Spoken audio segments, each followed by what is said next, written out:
오늘 하나님의 말씀은 누가복음 15장 11절에서 24절까지에 있는 말씀, 신약성경 121쪽에 있습니다.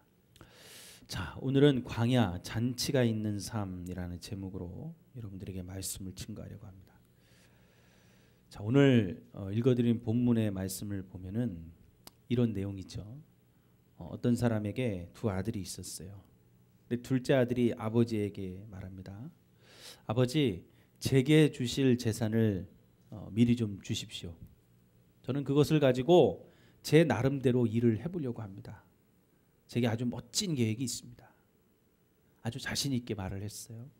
그리고 아버지는 둘째 아들의 재산을 나누어 줍니다. 며칠 후에 둘째 아들이 자기가 받은 재산을 다 모아가지고 먼 나라로 떠나요. 그런데 그렇게 자신 있게 갔는데 거기서 허랑방탕하게 재산을 다 낭비하고 없애버렸어요. 문제는 그 후였습니다. 엎친 데 덮친 격으로 이제 돈도 다 떨어졌고 재산도 없어졌는데 그 나라에 흉년이는 거예요. 먹을 것이 없었어요. 너무나도 살기가 힘이 들었습니다. 그 나라 사람 중에 한 사람에게 붙어서 이 둘째 아들이 살게 되었는데 종으로 살게 된 것이죠. 자, 그래서 들러나가 돼지를 쳤어요. 너무 배가 고파서 먹을 것이 없어서 돼지들이 먹는 그 쥐엄 열매를 먹고 배를 채우려고 했는데 그것조차도 먹을 수가 없는 거예요. 주는 사람도 없고 먹을 것이 없었습니다. 그러자 그때서야 비로소 떠올리는 겁니다. 누구를? 아버지를 떠올리죠. 아버지를 떠나서는 오래 살 수 없고 행복하게 살 수 없다는 사실을 깨닫고 아버지에게 돌아갈까 생각을 합니다. 사실 두려운 겁니다. 아버지가 자신을 받아줄지. 그래서 생각하기를 아버지한테 돌아가면 나는 죄인이니까 아들이라고 하지 말고 품꾼, 종으로 삼아달라고 써달라고 하는 거예요. 그렇게 해야 되겠다 하고 두려움을 가지고 돌아갔더니 아버지가 이 둘째 아들이 오늘 올까 내일 올까 하면서 마중을 나와 있었어요. 아들이 저 멀리 있는데 얼마나 그 아들을 기다렸는지 한눈에 알아보고 달려가서 목을 안고 입을 맞추고 반가워했습니다. 아직도 이 둘째 아들은 아버지가 두려웠어요. 그래서 얘기합니다. 아버지, 저는 죄인입니다. 아버지께 비록 죄를 지었지만 종으로라도 삼아주셔서 여기서 살게 해주십시오. 그랬더니 아버지가 뭐라고 합니까? 종들에게 제일 좋은 옷을 입히라고 그러고 손에 가락지를 끼워주라고 그러고 신을 신겨주고 그렇게 얘기하죠. 내 아들은 죽었다가 살아났고 내가 잃었다가 다시 얻었다. 너무나도 즐거워하면서 잔치를 베풀었다는 것이 오늘 읽어드린 본문의 내용입니다. 자, 오늘 본문에 나오는 탕자가 자 이제 둘째 아들이 아니라 탕자로 얘기를 하겠습니다. 이 탕자가 아버지가 준 재산으로 먼 나라에 가서 허랑방탕하게 썼다고 기록되어 있지만 분명 이 탕자도 자신만의 계획이 있었을 거예요. 사람이 다 그렇잖아요. 돈이 들어오거나 물질이 생기거나 또 내가 앞으로 어떤 사업을 하면 자신들만의 계획이 있습니다. 아, 이렇게 하면 되고 저렇게 하면 되고. 그런데 여러분, 인생이 다 그렇게 생각하고 계획한 대로만 사라집니까? 그렇지 않죠. 인생 힘듭니다. 생각한 대로 되어지지 않아요. 자, 이것도 해보고 저것도 해보고 안 되면 하나님께 기도도 해보고 흉년이 들었을 때 어떻게든 살아보려고 발버둥을 쳤지만 도저히 궁핍해서 살 수가 없는 거예요. 그러자 그 나라의 백성 중에 한 사람에게 붙어가지고 자신을 종으로 써달라고 돼지를 치면서라도 자신의 힘으로 살아가 보려고 노력을 했습니다. 근데 흉년이 너무 심하게 들어가지고 먹을 것이 너무 없는 거예요. 얼마나 없었으면 돼지에게 주는 먹이를 먹으려고 했을 정도였겠어요. 근데 탕자가 오늘 여기서 다른 점이 있다면, 오늘 이 본문에서 이 탕자를 통해 우리에게 말하고자 하는 게 있다면 그게 뭐냐? 망한 것으로 끝나지 않고 돌아왔다는 거죠. 돌아섰다는 거예요. 오늘 17절에서 19절 말씀에 이렇게 말하고 있어요. 이에 스스로 돌이켜 이르되 내 아버지에게는 양식이 풍족한 품꾼이 얼마나 많은가. 나는 여기서 주려 죽는구나. 내가 일어나 아버지께 가서 이르기를 아버지, 내가 하늘과 아버지께 죄를 지었사오니 지금부터는 아버지의 아들이라 일컬음을 감당하지 못하겠나이다. 나를 품꾼의 하나로 보소서. 오늘 이 탕자의 돌아섬, 아버지께로 돌아가는 이 모습은 단순히 내가 힘드니까, 내가 가진 것을 다 탕진해 버렸으니까, 내가 가진 것이 없으니까 이제는 풍성한 아버지께 돌아가야지, 이런 결심을 한 게 아니라는 거예요. 가진 고생 끝에 비로소 얻게 된 은혜였어요. 본문에는 나와 있지 않지만 이미 재산을 탕진했을 때 생각을 했을 겁니다. 내가 어떻게 살아가야 되지?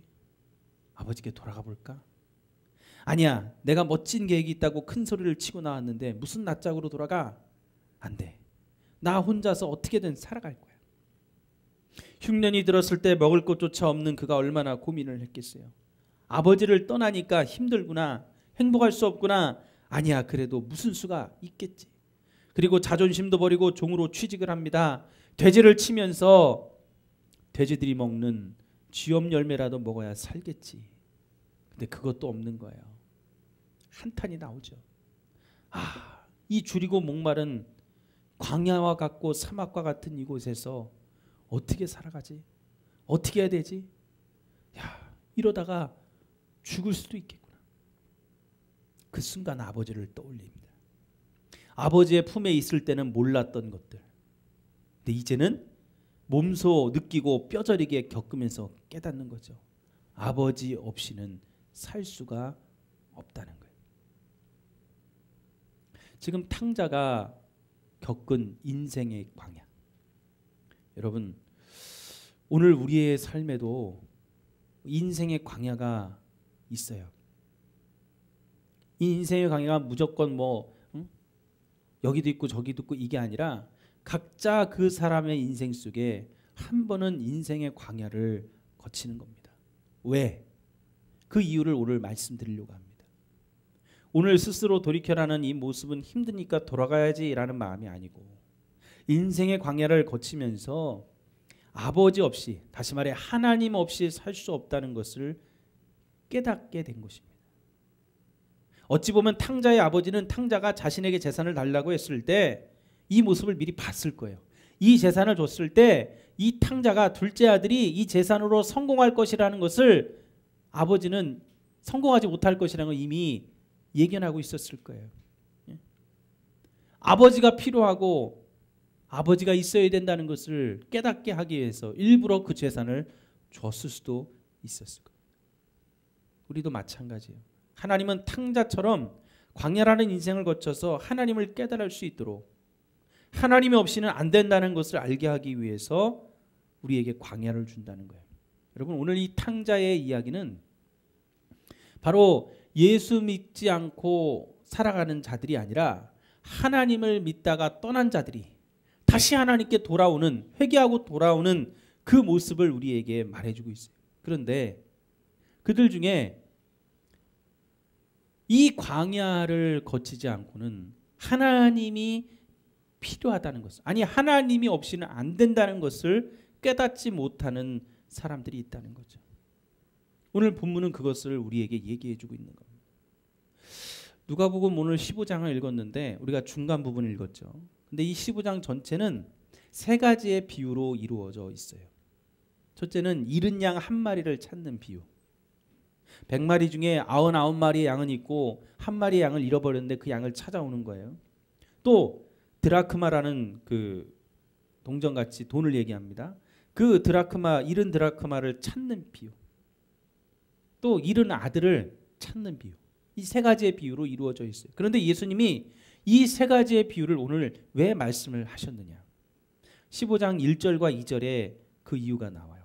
모든 세리와 죄인들이 말씀을 들으러 가까이 나아오니 바리새인과 서기관들이 수군거려 이르되 이 사람이, 예수님을 가리킵니다. 이 사람이 죄인을 영접하고 음식을 같이 먹는다. 두 종류의 사람이 나오죠. 첫 번째는 세리와 죄인의 그룹, 그런 사람들. 두 번째는 바리새인과 서기관의 그룹, 그 부류의 사람들이에요. 그런데 이 두 그룹은 이 세 가지의 비유에 나눈 사람들의 비유를 하고 있는 거예요. 잃지 않은 99마리 9드라크마, 집을 떠나지 않고 아버지의 말을 잘 들은 큰아들은 바로 바리새인과 서기관을 말하는 거고, 잃은 양 1마리 1드라크마, 탕자, 잃어버린 아들, 이들은 세리와 죄인을 비유하고 있는 거예요. 그런데 예수님은 바리새인과 서기관에게는 전혀 관심이 없으시고 세리와 죄인들에게 관심을 나타내셨습니다. 이유가 뭐냐? 바리새인과 서기관들은 처음 예수 믿는 사람들, 즉 이미 구원받은 사람들을 말하는 것이 아니고 하나님의 마음을 전혀 모르는 사람을 뜻한다는 거예요. 하나님을 믿고 있는데, 이미 교회를 다니고 있는데, 이미 신앙생활을 하고 있는데, 예배를 드리고 있고 봉사를 하고 있고 헌금을 하고 있고 이 세상에서 정말 각양각색의 모든 것을 다 감당하고 있는데 하나님의 마음을 전혀 모르는 사람들을 가리키고 있는 거죠. 다시 말해 바리새인과 서기관들은 스스로 의인입니다. 하나님이 굳이 필요 없어요. 하나님 없이도 이들은 사람들에게 인정받고 잘 살아갈 수 있는 거예요. 평생을 하나님을 섬기느라 명을 어긴 적이 없고 채찍이나 책망을 들어본 적이 없고 하나님의 명을 어기지 않으려고 노력했기 때문에 회개할 필요가 없는 사람들이었어요. 자기는 잘못한 게 없는 거예요. 율법을 지키려고 그렇게 노력하고 열심히 살았고 의인이죠. 그러니 하나님의 은혜가 필요합니까? 하나님께 회개하는 게 필요합니까? 하나님, 날 좀 살려주세요. 날 좀 도와주세요. 내게 은혜를 베풀어 주세요. 내 죄를 용서해 주세요 라고 기도할 이유가 전혀 없는 사람. 은혜를 은혜답게 경험해 본 적이 없기 때문입니다.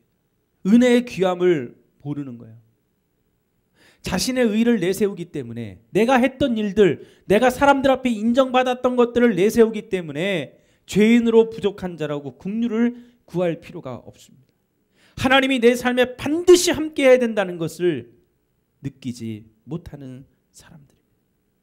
오늘 이들에게 세리와 죄인들처럼 잃은 양 1마리를 찾기에 몸달아 하시는 하나님의 마음을 이들이 알 수가 있을까요?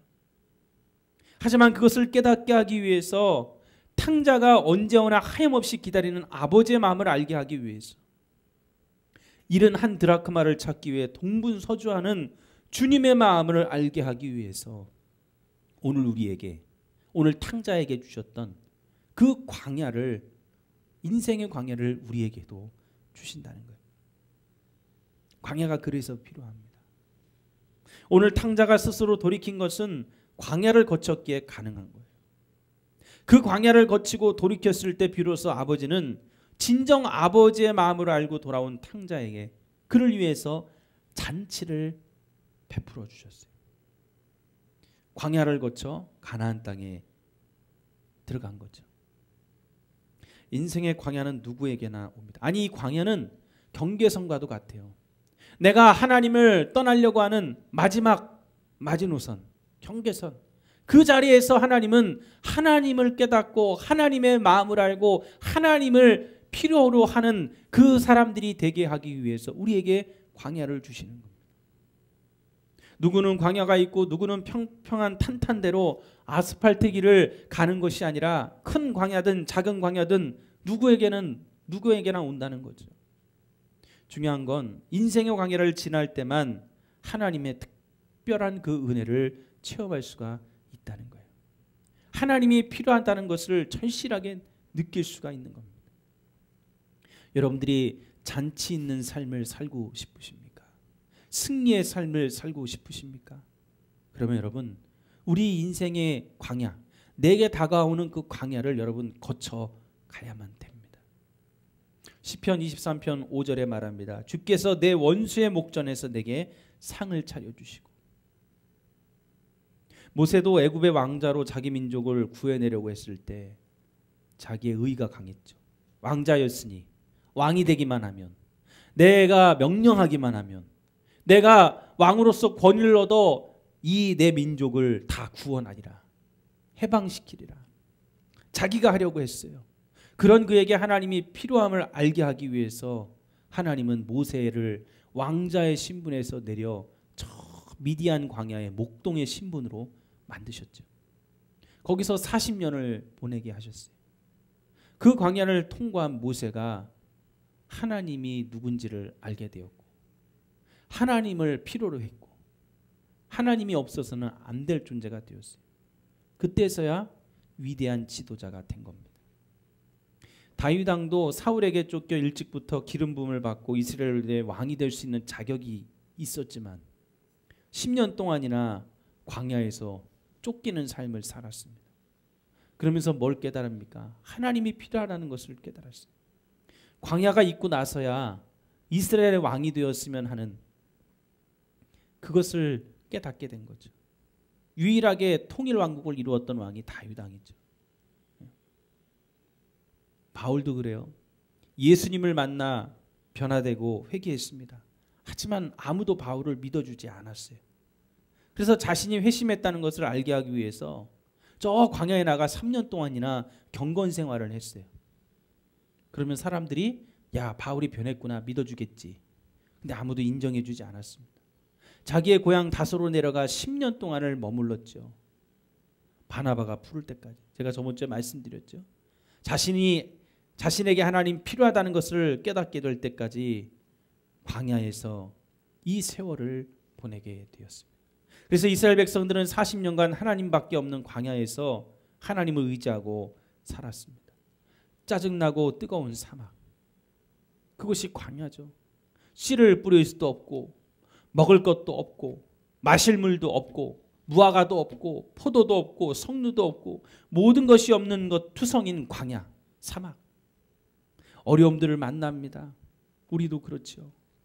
인간관계에서, 직장에서, 사회에서 우리가 경제적으로, 물질적으로 어려움들이 불쑥불쑥 우리를 괴롭힙니다. 그러면 우리는 인생의 광야에 서서 생각합니다. 왜 이렇게 나한테는 없는 것뿐인가? 저축한 돈도 없고 연금도 없고 직장도 없고 차도 없고 보험도 없고 내게는 없는 것뿐인 것 같아요.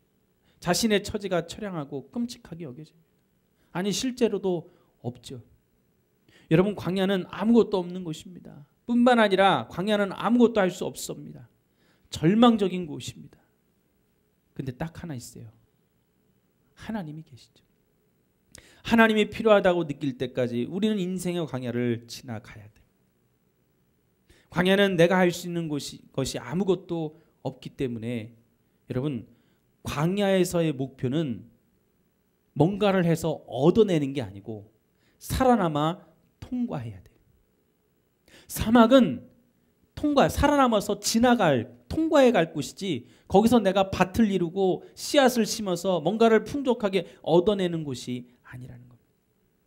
광야를 지날 때는 복을 구할 것이 아니라 여기서 살아남을 수 있도록 무사히 통과할 수 있도록 은혜를 구해야 됩니다. 어떻게 광야를 거쳐 무사히 통과할 수가 있습니까? 양같이 살아야 됩니다. 성경에 나오는 시편 23편에 또 요한복음 10장에 나오는 양을 통해 주님은 우리를 비유하십니다. 우리가 아는 양과 다른 양임을 알아야 돼요. 보통 양하면 성화에도 그려지듯이 요들성을 부르면서 양을 치는 아름다운 저 스위스나 뉴질랜드의 끝없는 펼쳐진 대평원을 생각할 겁니다.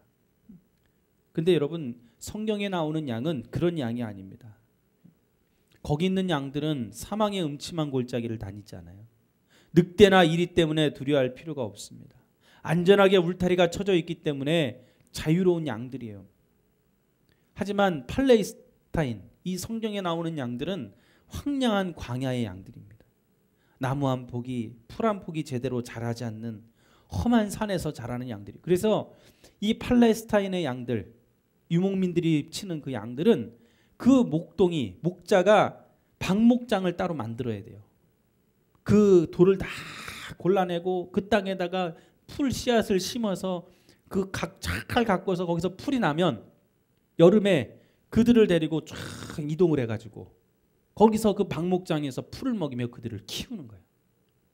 그렇게 키우는 게 팔레스타인의 양입니다. 어디를 가든지 풀이 있는 곳이 아니에요. 다 사막입니다.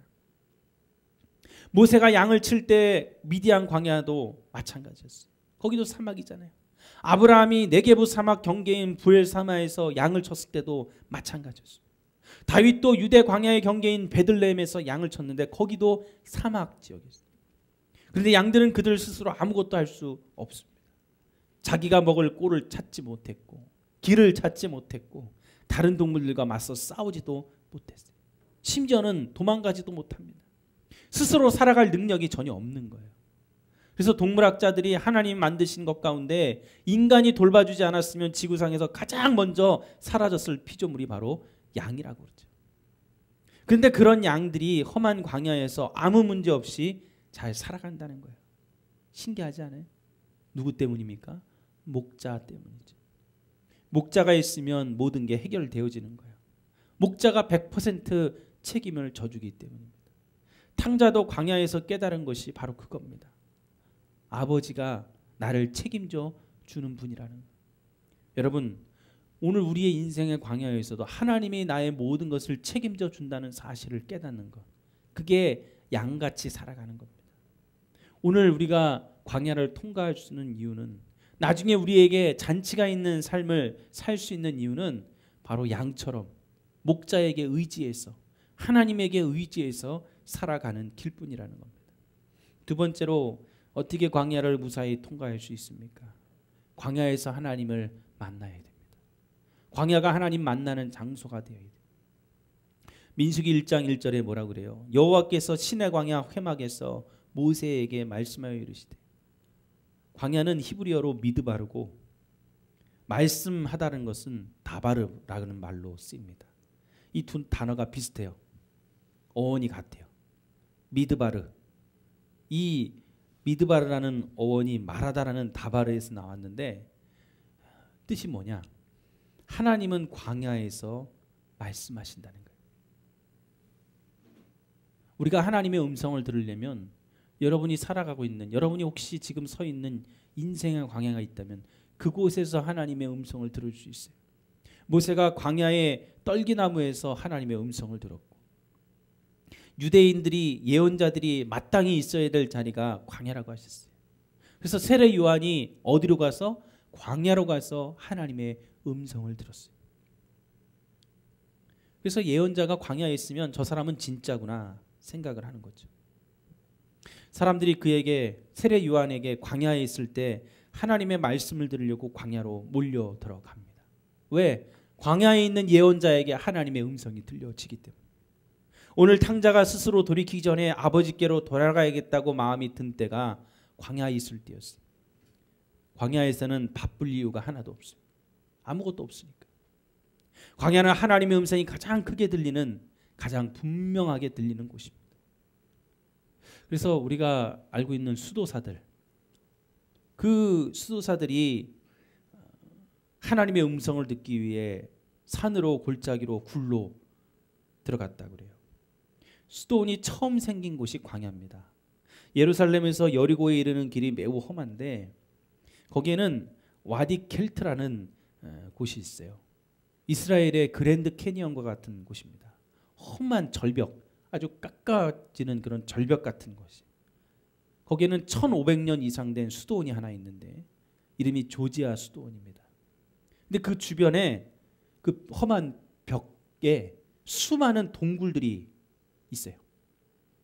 거기에 수도사들이 한 사람씩 들어가서 기도하는 거예요. 어떤 사람은 일주일, 어떤 사람은 몇 년.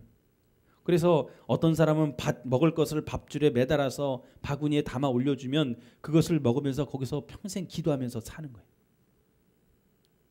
먹을 것이 없어지지 않고 며칠 동안 바구니가 매달려 있으면 기도하다 죽은 거예요. 어쨌든 이런 수도원 생활이라고 하는, 수도원 생활을 여러분들에게 하라는 것이 아니라 우리 일상생활에서도 광야의 인생을 살지만 그 광야가 단순히 힘든 광야, 어찌할 바를 몰라 포기하는 그런 광야가 아니고 하나님을 만나는 장소가 되어야 된다는 겁니다. 하나님의 음성을 들을 수 있어야 돼요. 하나님이 나에게 알려주시는 그 하나님의 마음을 깨달을 수 있는 곳이 되어야 됩니다. 그곳이 여러분들이 새벽에 기도하는 시간이 될 수도 있습니다. 여러분들이 하나님의 말씀을 읽는 말씀 묵상의 시간이 될 수도 있습니다. 어떤 사람은 직장에서 자기가 할 일을 하다가 내가 잠깐 틈을 내어서 조용한 시간, 내가 가질 수 있는 그 시간이 하나님을 만날 수 있는 광야일 수도 있는 겁니다. 우리가 거하는 어디든 광야일 수 있어요. 인생의 광야에서 하나님을 만나는 삶, 그것을 통과할 때 하나님을 깨달아 스스로 돌이키는 탕자처럼 하나님 앞에 다시 돌아오려는 마음을 가지고 하나님의 마음을 깨달을 때 우리는 광야를 통과하게 됩니다.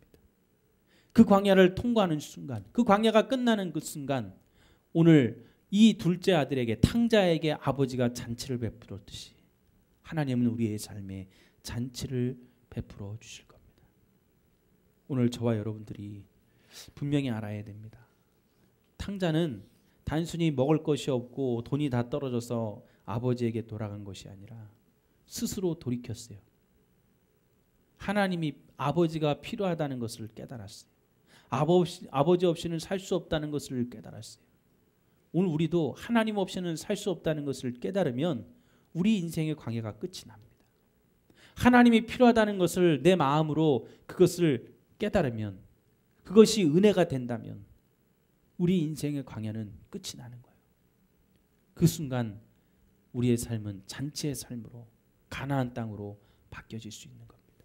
오늘 저와 여러분들이 광야에서 잔치의 삶으로 변화될 수 있는 귀한 역사가 저와 여러분들의 삶에 나타나기를 간절히 축원합니다.